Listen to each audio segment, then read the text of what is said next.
Thai authorities have sent about 20,000 Burmese refugees back into Burma, claiming the situation in the country is now safe. The refugees fled an outbreak of fighting that erupted between the Burmese army and Karen rebels after Sunday's election. Opposition groups have conceded that they lost the ballot, which has been widely condemned as fraudulent. Southeast Asia correspondent Zoe Daniel filed this report from Mae Sot on the Thai-Burma border. No one's in any doubt about the outcome of Sunday's election. Opposition groups have already conceded that it's lost. All that remains unknown is the size of the majority, though it looks as high as 80%. But as the show of counting continues, so does the international condemnation. The latest is US President Barack Obama speaking to India's parliament in New Delhi. It is unacceptable to steal elections, as the regime in Burma has done again, for all the world to see.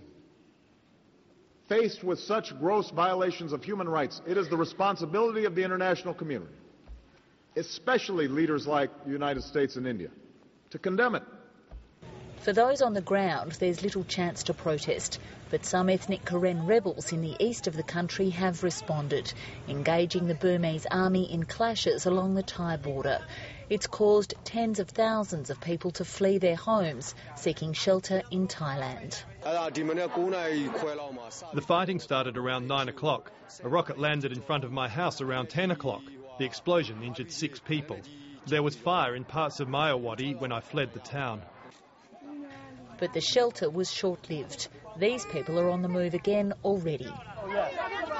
It seems premature, but Thai authorities have told these people to cross back over the border.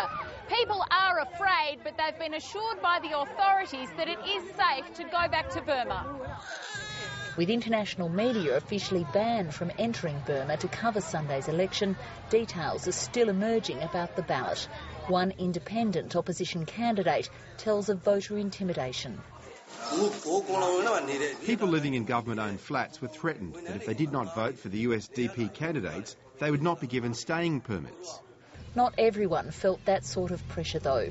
For many voters in isolated Chin State, this was the first opportunity to vote.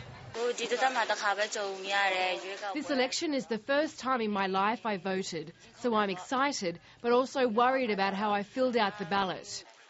Misplaced enthusiasm, perhaps, with human rights groups reporting residents were abused and coerced to join a party which supported the government.